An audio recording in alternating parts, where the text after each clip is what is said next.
로마서 3장을 보겠습니다. 로마서 3장 23절에서 31절입니다. 교독합니다. 제가 23절 읽습니다. 모든 사람이 죄를 범하였음에 하나님의 영광에 이르지 못하더니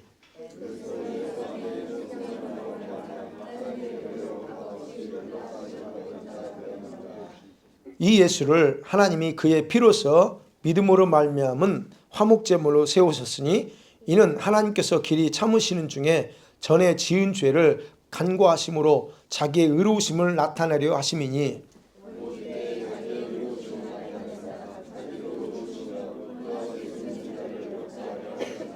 그런즉 자랑할 때가 어디냐? 있을 수 없느니라. 무슨 법으로냐? 행위로냐? 아니라 오직 믿음의 법으로니라.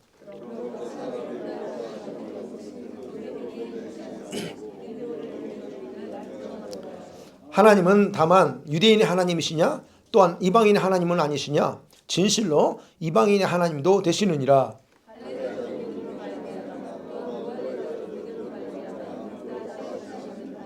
같이 읽습니다. 그런즉 우리가 믿음으로 말미암아 율법을 파기하느냐? 그럴 수 없느니라. 도리어 율법을 굳게 세우느니라. 아멘. 자, 하나님의 영광을 위해서 창조된 아담이 타락하죠. 타락한 이후에 하나님께서 인간을 구원하기 위해서 생각하신 방법이 무엇이었을까요? 그분이 생각하신 방법이 있습니다. 창세기 3장 15절에 구원자가 여자의 후손으로, 남자 사람이죠, 여자의 후손으로 태어나서 뱀의 후손인 그런 사단의 세력들을 다 짓밟아 버릴 거다라고 분명하게 15절에 기록되어 있습니다. 그런데 이러한 내용을 바울이 에베소서 1장에서는 예수 그리스도 안에서 그 계획이 세워졌고 그리고 예수를 통해서 완성할 것이다 라고 그렇게 기록합니다. 그래서 에베소서가 굉장히 하나님의 구원과 관련돼서 중요한 책이기도 합니다. 바울이 바로 에베소서에서는 교회론적인 관점에서 유대인과 이방인이 연합된 교회를 창조하셨는데 그 창조한 사건이 뭐냐? 바로 예수님의 십자가 죽음이라는 거예요. 이 십자가 죽음을 통해서 한 교회를 만들었대요. 그래서 인간의 구원은 뭐냐? 하나님의 풍성한 은혜와 그 다음에 그 사랑의 결과로 값없이 주어진 것이다 라고 에베소서 2장에서 말합니다. 그런데 바울은 에베소서는 그렇게 말하는데 바울은 로마서에서는 전적으로 인간의 타락을 강조해요. 인간이 완전히 부패한 그 모습을 강조하면서 하나님의 심판을 피할 수 없는 그런 상태에서 자, 온 인류를 어떻게 바울이 이게 얘기하냐면 이 율법과 인간의 그 전적인 타락의 행위 그걸 설명하면서 비교하면서 사람이 인간이 구원받는 거는 다른 걸로 한 게 아니고 믿음, 이 믿음 하나면 된다라고 이 절대적인 조건을 강조합니다. 갈라디아서도 오직 믿음 그 나오죠. 그래서 강조하는 거예요. 그러면 바울이 절대적인 믿음의 대상이 누구냐는 거예요. 절대적인 믿음 그 대상은 다른 게 아닙니다. 구원의 방법으로 계시한 하나님의 의신 예수 그리스도 그분 외에는 믿음의 대상이 없다 말합니다.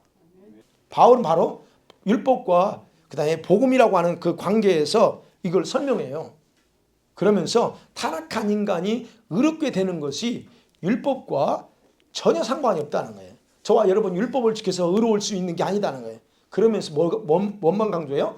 오직 믿음의 방법으로만 가능하다는 것을 계속 로마서, 갈라디아서, 에베소서 계속적으로 강조합니다. 자, 첫 번째로 한번 생각해 봅니다.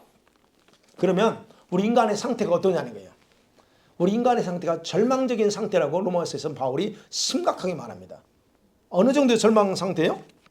왜 절망의 상태일까요? 인간이 하나님의 영광에서 완전히 떠나버린 상태 그 자체가 바로 절망이라는 거예요.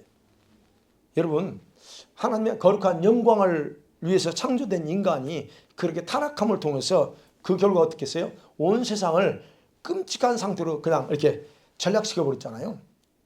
인간이 아담이 타락함을 통해서.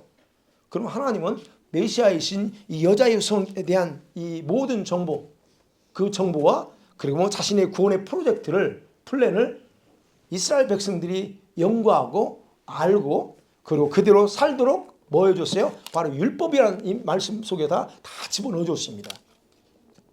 그런데 문제는 이스라엘 백성들이 이 율법 이것을 오해하고 율법을 지키면 의롭게 되고 구원을 얻을 수 있다라고 착각하며 그들은 살았다는 거예요.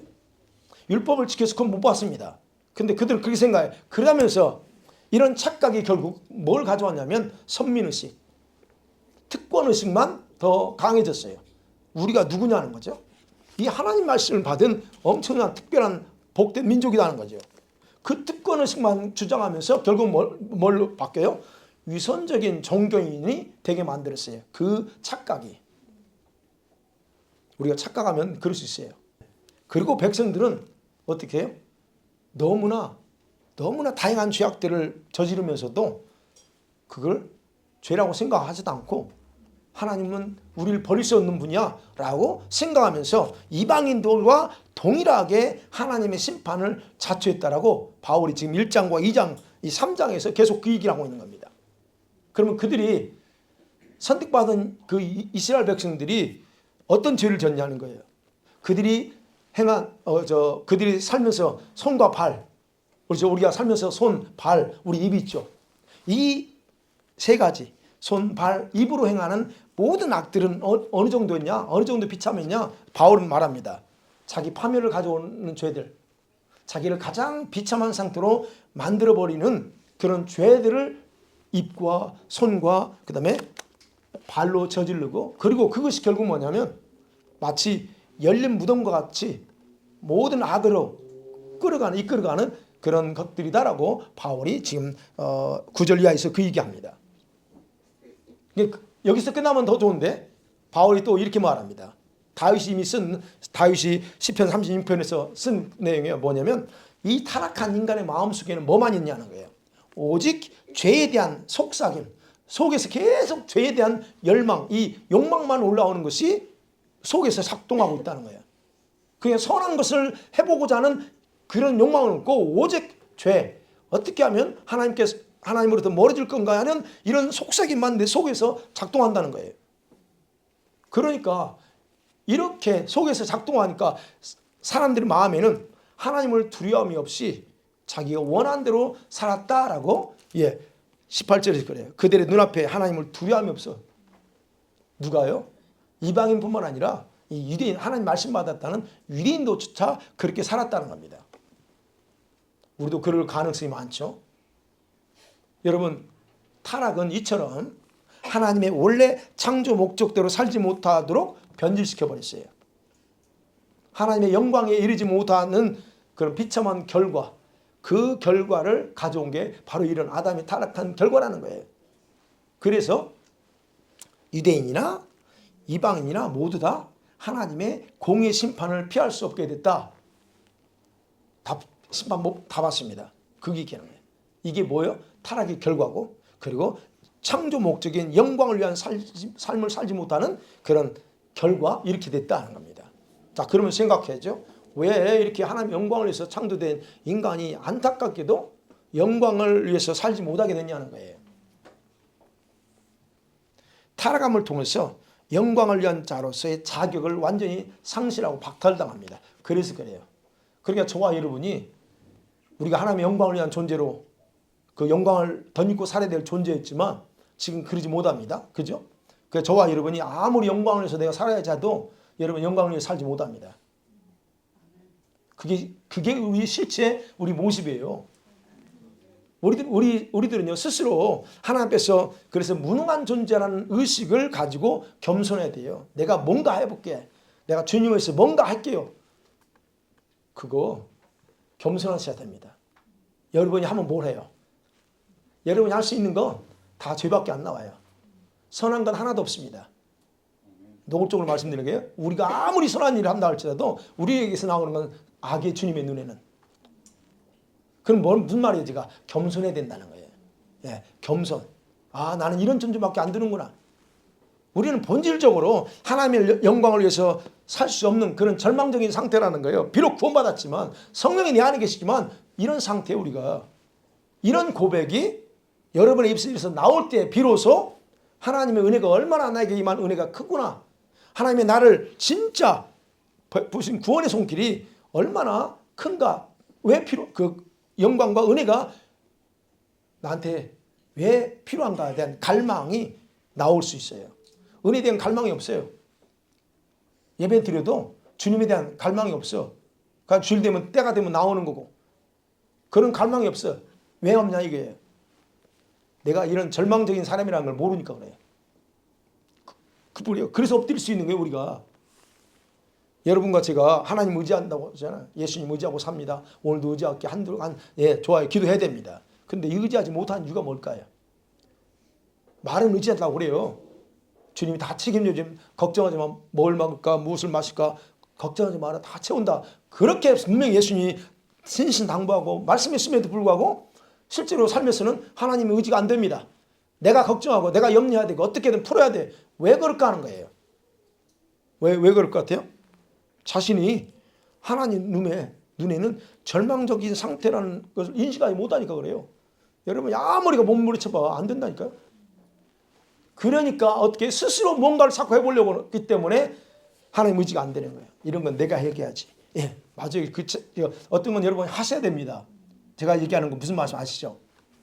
그래서 여러분이 하나님을 의지하지 않고 사는 거 철저하게 회개하셔야 됩니다. 회개하려면 뭘 회개해요? 그거 회개하셔야 돼요. 하나님 의지하지 않고 내가 뭔가 해보려고 하는 삶 회개하셔야 됩니다. 근데 그런 것 회개 안 하거든요 우리가. 그러면 그렇게 회개하지 않는 그 죄가 누구를 괴롭혀요? 여러분 스스로를 괴롭힙니다. 그래서 이런 상태에서 내가 무엇인가를 할 수 있다거나 주의 영광을 위해서라고 하는 말을 이렇게 할 수 있어요. 그 말을 통해서 여러분 자신의 정죄됨을 죄인됨을 망각하게 하는 거예요. 그 굉장히 위험합니다. 영광을 위해서 먹든지 마시든지 무엇을 하든 영광을 위해 하니까 주님 내가 이걸 하면서 영광 올릴게요. 여러분 우리가 생각하셔야 돼요. 하나님은 우리 모두가 자신 앞에서 마음으로 회개하고 더 겸손해지기를 원하십니다. 아멘. 자, 두 번째 생각합니다. 이렇게 절망적인 우리의 모습이에요. 실제로. 그런데 두 번째 생각한 것은 바울이 말합니다. 그런데 하나님의 새로운 구원의 방법이 절망 속에 있는 인간을 구원할 수 있는 방법을 제시합니다. 그거요. 오직 믿음으로라고 하는 방법을 제시해줘요. 바울이 19절부터 타락한 인간의 그 불의함 속에서 구원할 수 있는 새로운 방법을 상세하게 설명하는 거 오늘 이제 보는 내용이었어요. 그리고 이 논리를 가지고 전개하기 전에 미리 확정적으로 이렇게 선언합니다. 율법 속에는 구원할 방법이 전혀 나타나지 않았다라고 딱 선언해요. 그게 19절이에요. 율법을 가지고는 너희들 구원 못 받아 얘기하는 겁니다. 다만 율법이 뭐냐는 거예요. 율법의 기능이 뭐냐? 모든 사람의 입을 딱 막아버려요. 네. 입을 딱 짚어라고 해버리고 그 다음에 뭐예요? 온 세상을 하나님의 심판 아래 가두는 역할이 바로 이 율법이라는 거예요. 그래서 율법의 어떤 행위도 의롭게 될 수 없다는 것을 사람들로 하여금 깨닫게 하는 거예요. 그래서 바울이 9절, 19절, 20절 그 얘기하는 거예요. 그리고 나서 21절에 그러나 이제는 그래요. 우리 성경 이전엔 그렇지만 그러나 이전이 있다고 있죠. 새로운 방법이 나타났다. 새로 열어놓으신 구원의 방법이 있다라고 설명하기 시작합니다. 어떤 방법일까요? 이미 바울이 말합니다. 21절에 율법과 선지자들을 통해서 이미 다 증거했어 얘기합니다. 새로운 방법인데 이미 이스라엘 백성들이 몰랐을 뿐이지 이미 율법과 선지자를 통해서 이렇다라고 하는 것을 선언했다. 어떤 거예요? 믿는 자들에게 하나님의 한 의 보냈다는 거예요. 그게 바로 방법입니다. 내가 한 의를 보낼게. 근데 창세기 3장 15절에서는 구원자 여자 구원을 보낼게 그거예요. 그래서 말합니다. 바울은 그리스도를 믿음으로 주어지는 하나님의 의라고 말해요. 그러면 하나님의 의는 뭘까요? 성경에 의라는 단어가 참 많이 나와서 굉장히 혼동합니다. 의. 여러분 이 하나님께서 믿는 자들에게 차별 없이 그냥 주시는 선물이에요. 이거는. 근데 이거를 몇 가지로 설명해 볼 수 있어요. 이 의가 뭐냐? 생명의 예수 그리스도, 우리 구원자인 예수 그리스도 자체가 의입니다. 그분이 여러분이 믿을 때 그 의신 그분이 우리한테 들어오셨고 그 다음에 또 뭐예요? 의롭다고 판결받는 게 의입니다. 즉 칭의, justification, 신학적인 의미죠. 의롭게 되는 것, 즉 칭의를 받는 것, 그게 바로 의예요. 그걸 주셨다는 거고 또 하나는 우리가 흔히 넘어가는 구원, salvation이라고 말하기도 합니다. 그렇게도 받고 표현합니다. 그런데 바울은 여기서 구원이라는 단어를 안 써요. 의라는 단어를 찾고 써. 어쨌든 나중에 이제 좀 설명하면서 할게요. 자, 그러면 우리가 의롭게 된다. 칭의를 받는다는 것은 율법을 지키면서 구원을 얻으려는 사람들이 아니고 누구한테만 줘요? 이 칭의는 예수 믿는 자들에게만 주신다는 거예요. 이 의는. 하나님께서 여자의 후손으로 오신 이 메시아 예수를 믿음이라는 방법을 통해서 확연하게 드러냈다는 거예요. 믿지 않으면 이 이유가 뭔지를 모른다는 거예요.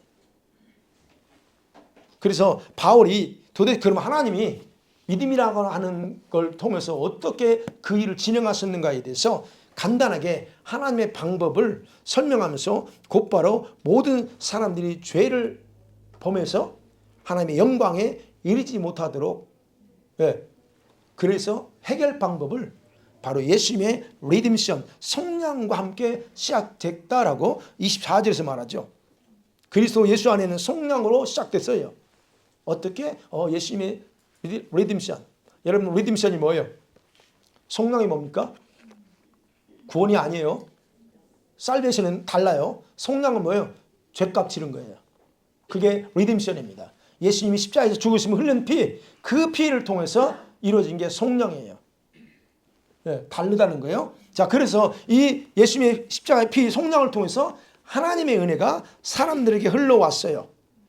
그래서 어떻게 값없이 의롭게 되는 지위를 얻게 된 거. 이게 바로 주님이 행하신 첫 번째 일이에요. 그리고 하나님께서 창조 목적대로 영광을 위한 삶을 살지 못하는 그런 현실의 인간의 현실의 상태를 처리하기 위해서 행하신 일, 성량하기 위해서 행하신 일 두 가지를 25절과 26절에서 말합니다. 이 예수를 하나님이 그 피로서 믿음으로 말미암는 화목제물로 삼았다 그래요. 바로 예수님을 화목제물, 즉 화목제물이 뭔지 아시죠? 네. 화목제물로 삼았다. 그런데 이게 언제 계획이 세워졌어요? 창세전에 계획의 일부입니다. 에베소서 1장 3절에 창세전에 그리스도 안에서 이미 그분이 세웠던 계획이 지금 성취됐다는 걸 얘기하는 거예요. 그럼 여기서 화목제물이라고 하는 헬라 단어는 힐라스테리온이에요. 힐라스테리온. 이게 뭐냐면 성전에서 지성소에서 대제사장이 제사 지를 때 행위를 얘기해요. 여러분 지성소에서 뭘 해요? 대제사장이 피를 가지고 뭐가 합니까? 백성들이 죄를 속죄하려고 지성소에 들어가요. 그게 바로 이 화목제물이라는 거예요. 소를 가지고 들은 게 아니죠. 피만 가지고 왔잖아요. 그러니까 예수님이 화목제물이라는 것은 그 피를 가지고 올라가는 거. 그래서 여기서는 속죄제물이다 그렇게 얘기도 합니다.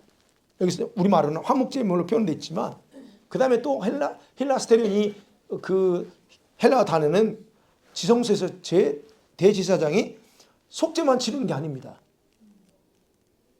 죄 속죄만 하는 게 아니고 속죄를 하고 나서 뭘 해요? 하나님과 인간이 화목하게 하는 일도 해요. 주님 피입니다.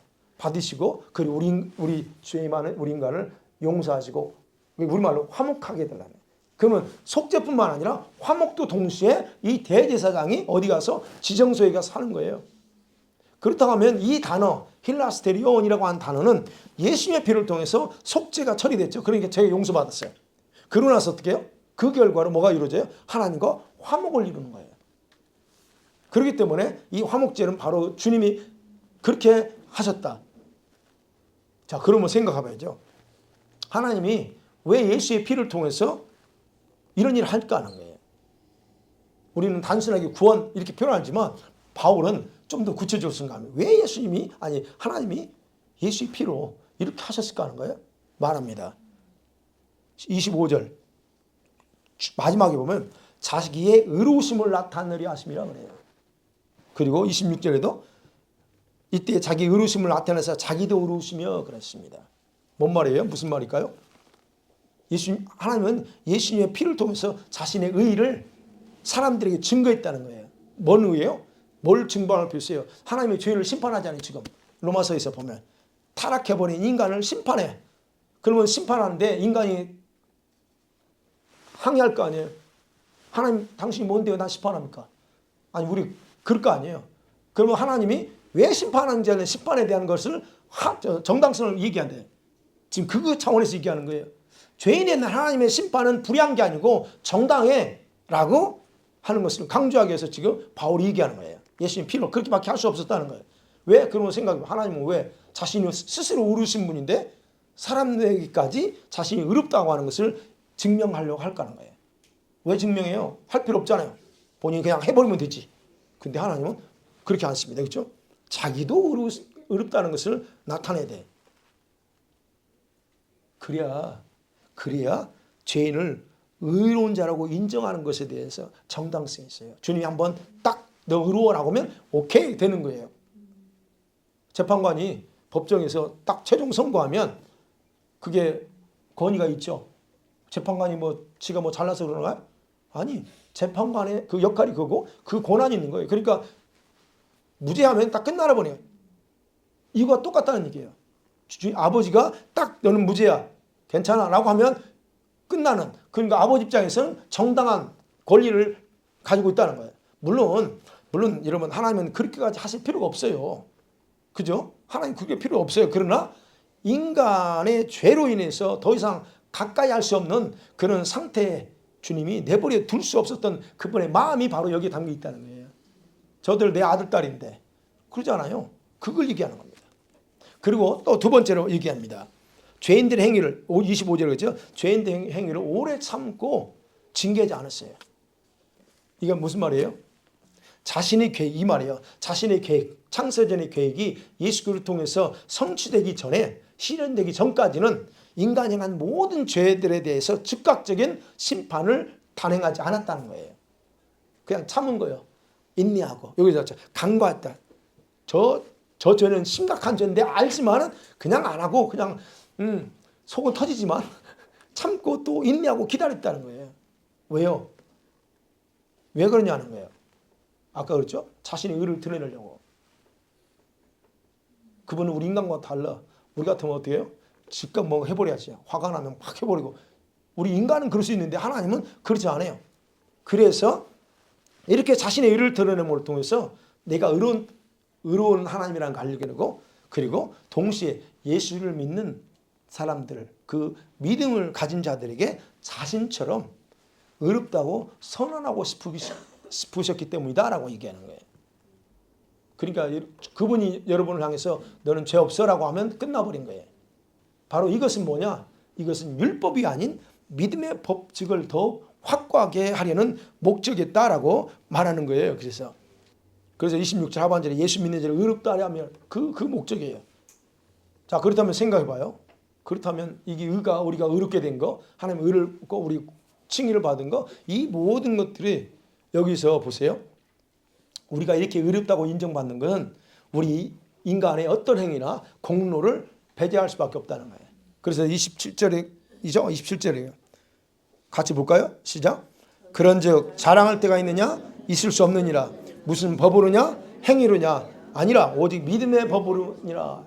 그럼 물어봐요. 네가 자랑할 게 있어? 내세울 게 있어? 율법 지켰다고? 네가 법을 잘 지켜서 너 어떤 선한 행위 때문에 너 아무 말 할 게 없다는 얘기예요. 그럼 이게 뭘 얘기해? 바울은 지금 이렇게 말하는 이유가 누구를 생각하고 하는 거예요? 유대인 자기 동족들 특권의식 있잖아요. 내가 하나님 백성 율법도 가지고 있는 우리 유대인들 특권 있잖아요. 유대인들이 내세울 수 있는 근거가 있단 말이에요. 그 근거 자체를 허용하지 않게 해서 단호하게 얘기하는, 아무도 없어 얘기하는 거예요. 그래서 28절이 그 얘기하는 거예요. 사람이 의롭다 하는 건 율법 행위 있지 않다? 믿음이야. 딱 못을 박아. 그러니까 율법의 어떤 가르침, 행위 이걸로 의롭다 선고받을 수 있는 게 없어요. 오직 믿음으로 말미암는 법칙 외에는 없다는 것. 자, 이 믿음이라고 하는 그 길만이 하나님께서 계시한 새로운 구원의 방법이라고 인정해 준다. 그래서 28절 마지막 부르죠. 믿음으로 되는 줄 우리가 인정하노라 그래요. 이거는 공식적으로 딱 끝나버려요. 인정. 컨펌 해버리면 딱 끝나버립니다. 바울이 그 얘기하는 거예요. 그러면 생각해봐요. 우리가 하나님께서 저와 여러분에게 의롭다라고 주신 건 에베소서 2장 7절 8절을 보면 거기서 구원이라고 나와요. 그 구원은 선물입니까? 아니면 여러분 어떤 행위를 보고 주신 겁니까? 그래서 선물이라는 거예요. 칭의, justification도 선물이에요. 그리고 이 은은 모든 사람을 위해서 열려 있어요. 모든 사람을 위한 것이지만 그러나 그 선물을 받을 수 있는 자는 아무나 받지 않습니다. 어떤 사람은 믿는 자만 줘요. 믿는 자에게만 주는 게 바로 이 선물이라는 거예요. 이게 바로 믿음의 법칙이라는 거예요. 아무나 안 줘요. 법칙대로. 그래서 바울은 오늘 본문에서도 말합니다. 22절에 있죠. 모든 믿는 자에게 그래요.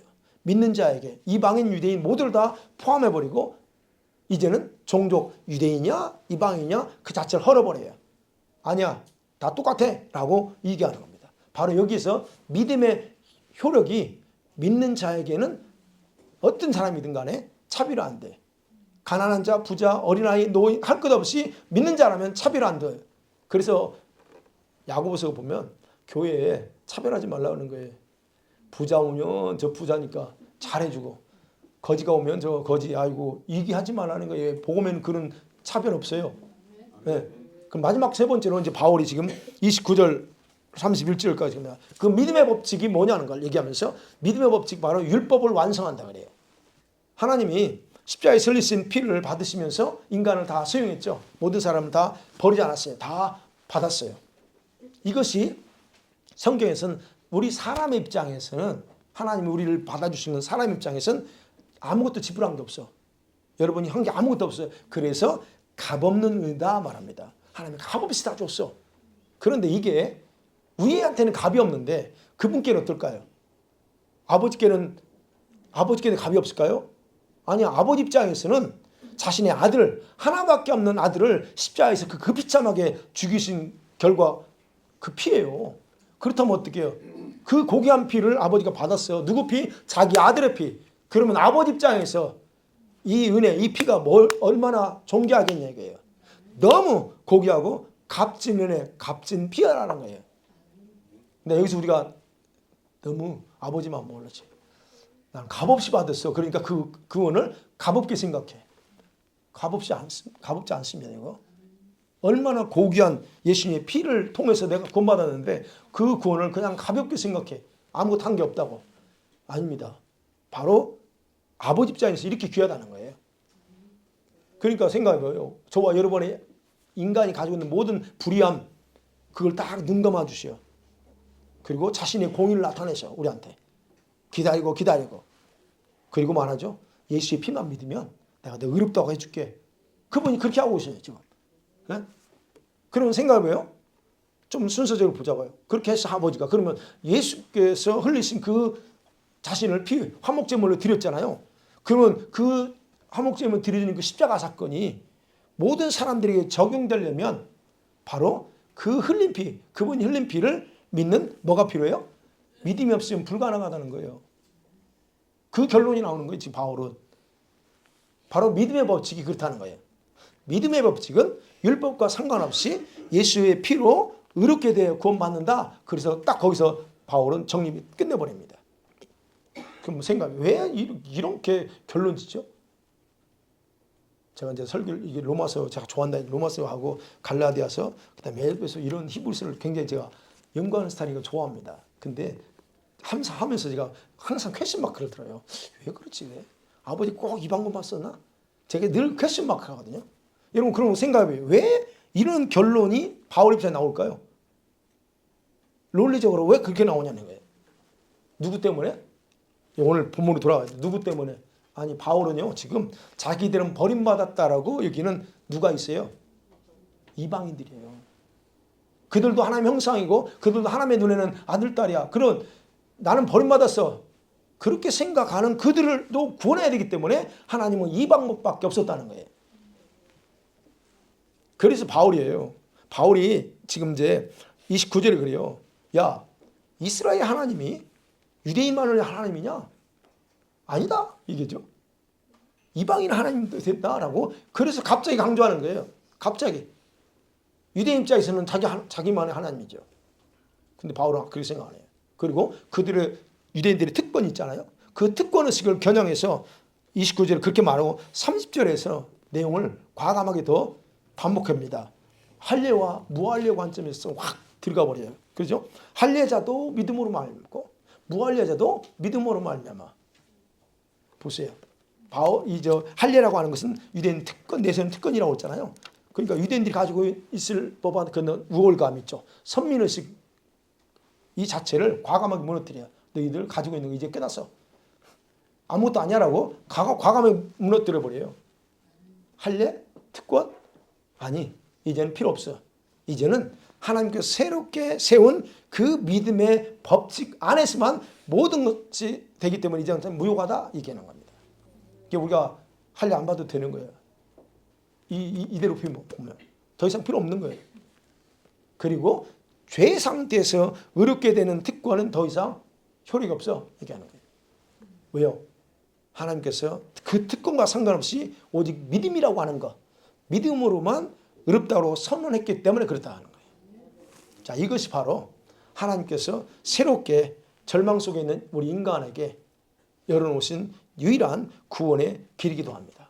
자, 이 방법이 절망 속에 있는 인간을 구원하기 위한 모든 율법을 완전케 하고 그 율법 속에 숨겨진 비밀을 풀어내는 열쇠가 뭐예요? 믿음이에요. 그러니까 우리 입장에서는 아무것도 몰랐던 이방인은 우리 같은 사람은 얼마나 큰 축복이고 은혜인지 모른다는 겁니다. 자, 그러면 유대인 입장에서 바울이 이제 성경을 보면 31절에 그래요.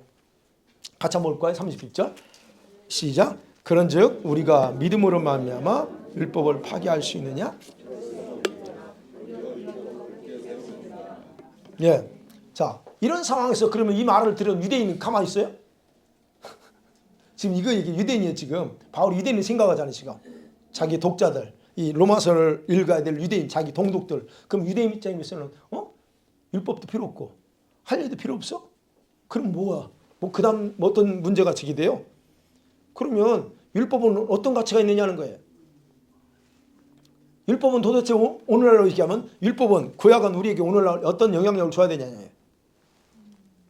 믿음이 율법을 파기할 정도로 강력한 힘을 가지고 있느냐는 거예요. 믿음이야? 열쇠가 믿음이야. 근데 그 믿음이 그만큼 강하냐는 거예요. 율법을 없애볼 정도로. 없애는 거 아니거든요. 그러니까 바울이 그 얘기하는 거예요.